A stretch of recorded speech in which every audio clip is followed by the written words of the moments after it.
James Bamford is here. He has been covering NSA for over 30 years. The recent revelations about the surveillance programs have put the agency under increased scrutiny. Yesterday, General Keith Alexander, the head of the NSA and Cyber Command, testified before Congress.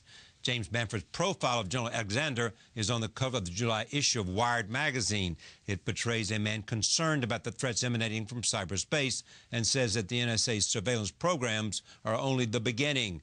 I am pleased to have James Bamford back at this table. Welcome. Good Thanks, to have Joe. you here.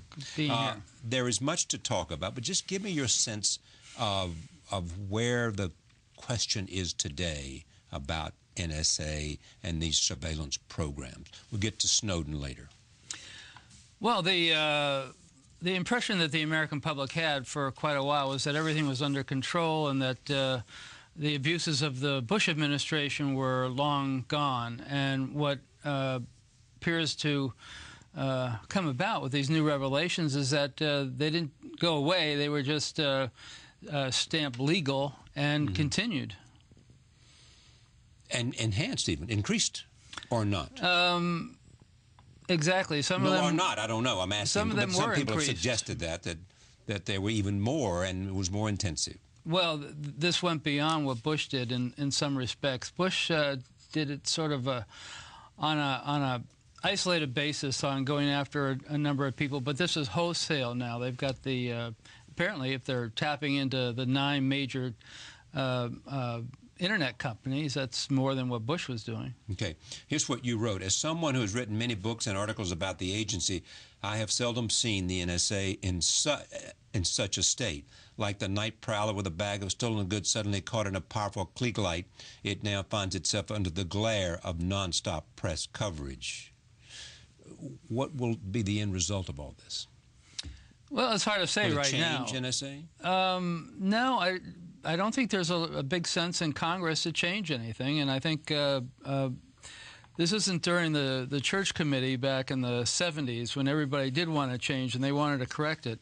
This is right now. It's pretty much they want to keep it going. It's this sort of terror mentality, this terror bureaucracy where everything has to be directed towards anti-terrorism, and this is they look at this as one of the tools. Now, the conventional wisdom goes a bit like this, I think. You know, I want somebody in our government to be protecting us, to be in charge of our national security, and making sure that we don't have 9/11 again. And that's part of it. And if they have to figure out how to do that, that's what I want them to do. Part of that argument goes also by the people within the system.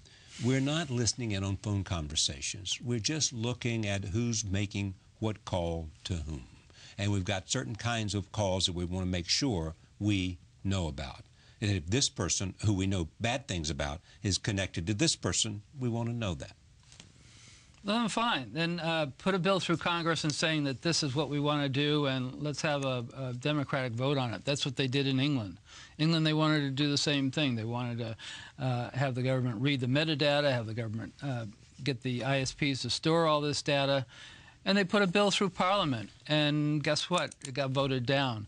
And now they're trying to put a vote through Congress again, or through Parliament again on this. So, you know, this idea that this is a big secret, that the terrorists don't know that we're actually eavesdropping on the internet is absurd. I mean, yes, they know that we're eavesdropping. So on that's the internet. not a revelation. No, it certainly isn't a revelation. But that seems to be part of it, and people are upset about the fact there's been surveillance. Well, that's NSA thinks everything is secret, but the point is that terrorists assumed all along, ever since the Bush administration, that we eavesdrop on communications and. So have we lost any national security because of this revelation? I don't think we've lost any national. I think we've gained it. I think we've gained it because the public now has an understanding of what's at stake and what they're giving up for this this big counterterrorism program. Now, this is interesting, and you actually pointed this out to me. I interviewed you in 1984. That's right. And I asked a question about NSA. This was on a CBS program I did 29 years ago. Here it is. Someone comes up to you and says, Jim Bamford, you have written 580-some pages about called The Puzzle Palace, which was about the NSA. Should I worry about it? Is there cause for concern here? Yes, one thing I should say first is that I think the NSA is the most important intelligence agency the United States has. It supplies 85% of all our intelligence. The CIA supplies less than 10%. So I think it's a very important agency. However, the importance of the agency is only when it's directed externally, when all its antennas and listening devices are pointed towards an important the Soviet function Union of the government and foreign countries. I don't think it should be turned internally, that the listening devices of NSA should be used for domestic surveillance purposes. It'd be the equivalent of turning the U.S. Army to patrol the streets of the United States. So how has the organization, that's amazing, isn't it, 29 years ago? Some things just never change. Yeah, me sitting at a table. There is, the question comes out, I asked you about NSA then, and now I ask you then. Now, what's changed over these last 29 years? Well, what's changed is the NSA has grown enormously. It's become a mammoth organization. What I write about in this new cover story for Wired magazine is how General Alexander now has become the most powerful person in the history of the U.S. intelligence community. He's a four-star general. He's in charge of the largest intelligence agency on Earth. And now he's also in charge of Cyber Command, which puts him in charge of 3 military organizations, the 2nd Army, the 24th Air Force, and the 10th Fleet of the Navy. This is a person that if you walk down Pennsylvania Avenue in Washington, nobody would recognize, not even people in Congress probably. So you have this mysterious guy. He's a very talented man. He's, well, he's very talented in terms of technology, and he spent his whole career basically in the signals intelligence and the NSA aspect. What's interesting was he was a plebe at West Point with General Petraeus and the current chief of the chairman of the Joint Chiefs of Staff. So you have these 3 people who managed to join in 1974, or rather, they graduated from West Point in 1974, and now they're pretty much running the national security side of government. At least they were until General Petraeus left. That was Martin Dempsey, who's chairman of the Joint Chiefs now. So when you look at NSA today and their activities, what is it, do you think we know what they do or don't know what they do? Well, I've written 3 books on them, and I'm still wondering what they do. So it's a very, very secret organization, and again, these revelations show how secret it is. Very few people know what they do. NSA, the old joke is it stood for no such agency, and internally it stood for never say anything. What offensive capabilities does it have? Well, that's the thing. For the first time now, when they've got Cyber Command, they've got the most powerful cyber offensive weapons on Earth. At least they've used them.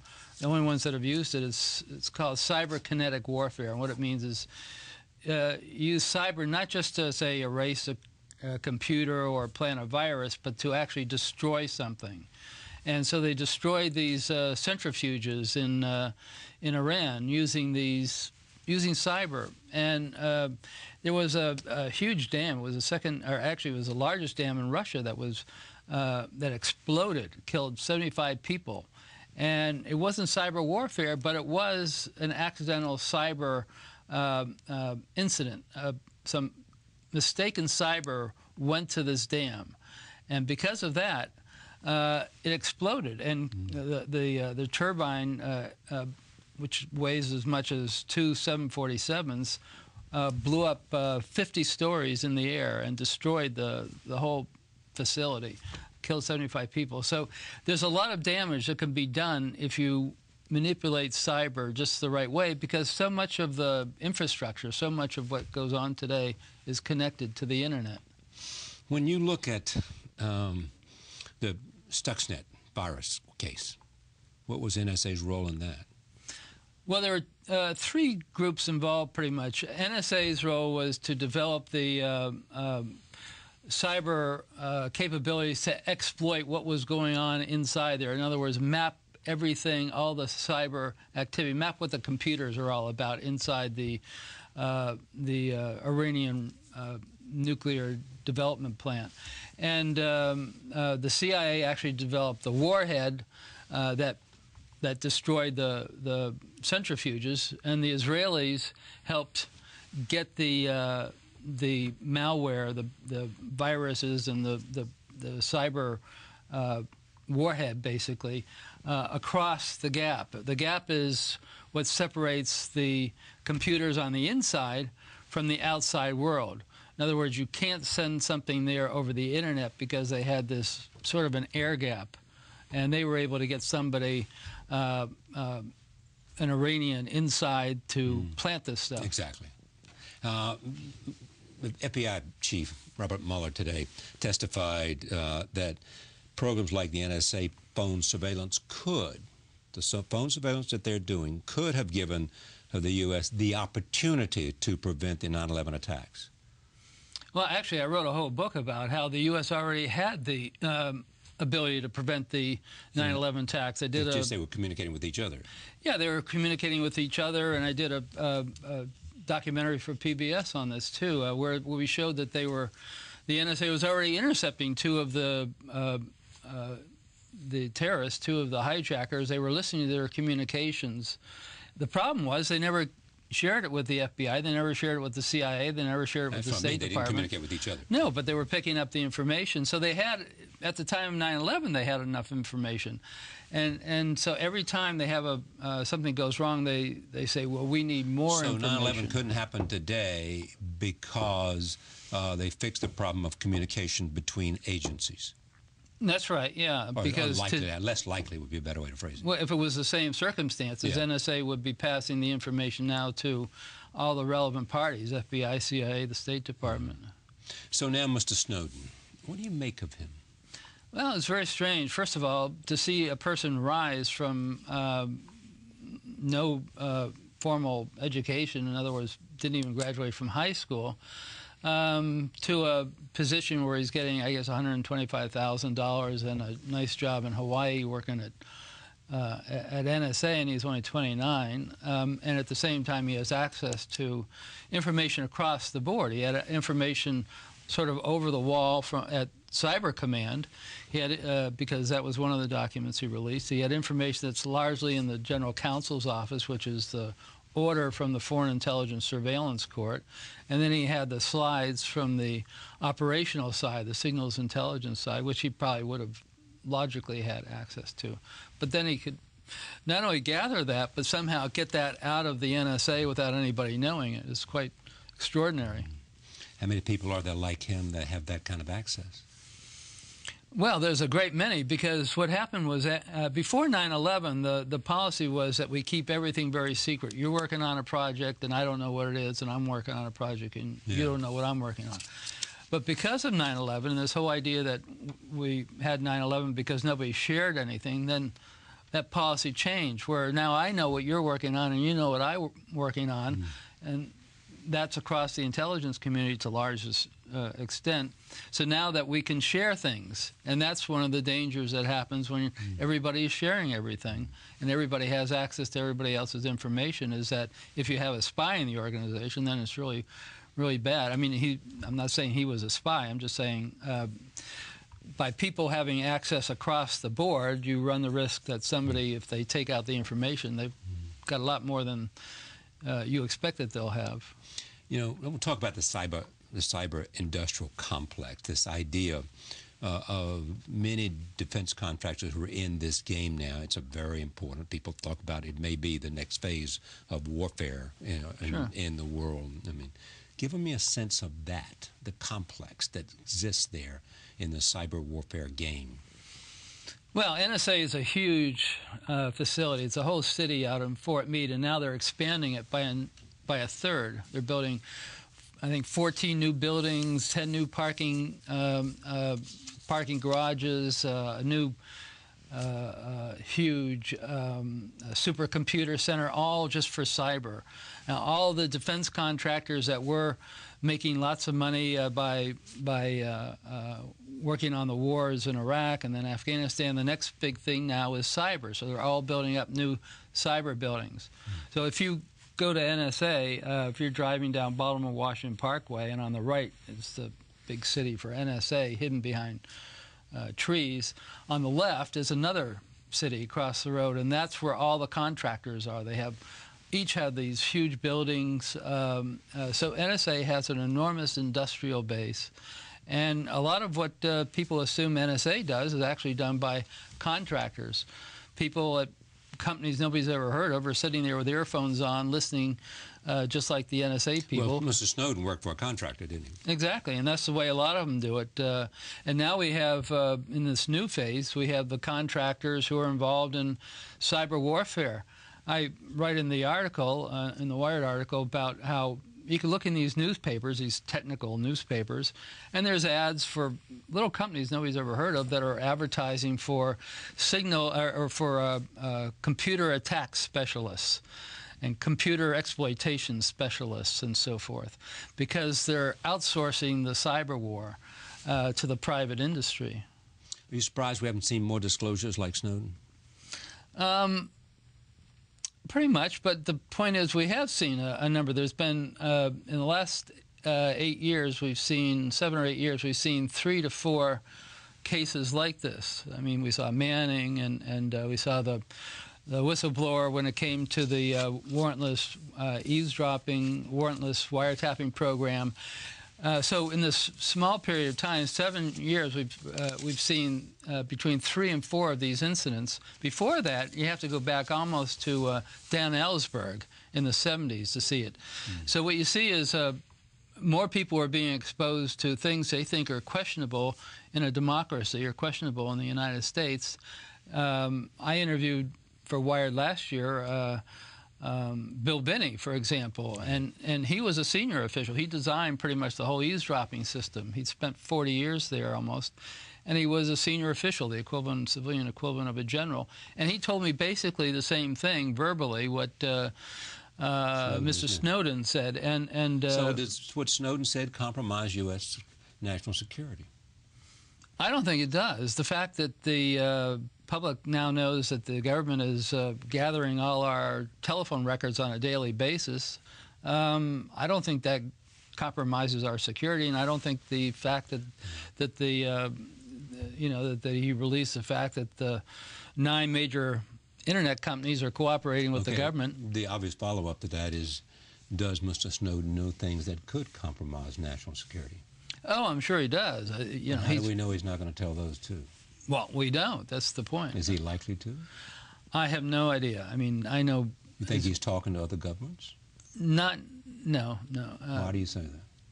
Well, he's in Hong Kong. I know. Again, I don't know any more about him than you know or anybody else knows about him. Yeah, but you know the players in this game better than I do or other people. I don't think so. Just from, you know. You don't think he's talking to other governments at all?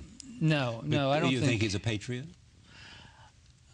Yeah, I think he is. Yeah. I think he's a patriot because these are things... And therefore, do you think he's a hero would follow that, I guess?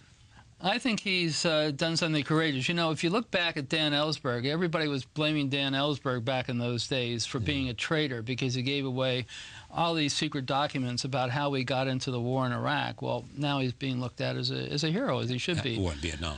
The war in Vietnam. And so who knows how this is going to turn out. We're looking at this through a microcosm, through today. 5 years from now, who knows? But right now, the fact is that the NSA is doing something that a lot of people don't think that they should be doing. This is a democracy, if you want my... Yeah, but I'm caught by this fact. You said that a high NSA official told you all of this. Mm-hmm. You knew all that Mr. Snowden has released. Well, then why is all this, why is everybody up in arms about U.S. national security being compromised and Mr. Snowden and now is being, I'm sure that the federal government and the FBI probably figuring out how they can get their hands on him. Wouldn't you think so? Oh, sure, yeah. And the big difference here is that when these people tell me these things, and I've been reporting things like this for years, is that the General Alexander, for example, after the Wired story came out last year, and Bill Binney was talking about how NSA was getting all the Verizon metadata and everything else, General Alexander came out basically and said, oh, that's not true. We don't do that. We don't have anything to do with American communications. We don't get involved with American communications at all. We don't gather American data. So you're saying that these disclosures make what General Alexander said a lie. Exactly. And so that's what makes this powerful, is the fact that Snowden sees that. Snowden sees that other people come out, they blow the whistle on these same things, and nothing happens because the administration or General Alexander comes out and says, it's not true. How do I prove this? Well, I got to take the documents, and the documents will show that what we're saying is really true. So it's the next step. So he did break the law. Of course. Okay, so he broke the law, so that's one thing. But, you know, many columnists that I've seen, from Jeffrey Toobin and David Brooks and others, have talked about the idea, was this the only way to accomplish the goal that he intended to accomplish? Was there a better way, either through the system or not? Was there a better way, you know, to engage what he hoped would be a fact that you already knew? A lot of these people, I don't know exactly where he went inside, whether he tried to protest inside or not, I don't know. But a number of the whistleblowers that I've talked to, including Adrienne Kinney, who I wrote about, she was an Army intercept operator down in Georgia, which is where their big listening post is for listening on the Middle East. And she told me about how she was listening on American journalists. They were eavesdropping on American journalists, among other people, talking to their spouses at home and so forth, and she didn't like it because she was there. Well, that's not what they're saying today about what Mr. Snowden is saying, or not. I mean, has he suggested that they are listening in on the conversations of American citizens, American journalists, American politicians? No, but what I'm saying is that she complained. She was saying that. Yeah, she was saying that to me back then. This was back in the days of after 9/11. But what she did was she complained all the way up the chain of command. She even complained to the Senate Intelligence Committee, and nobody paid attention to her.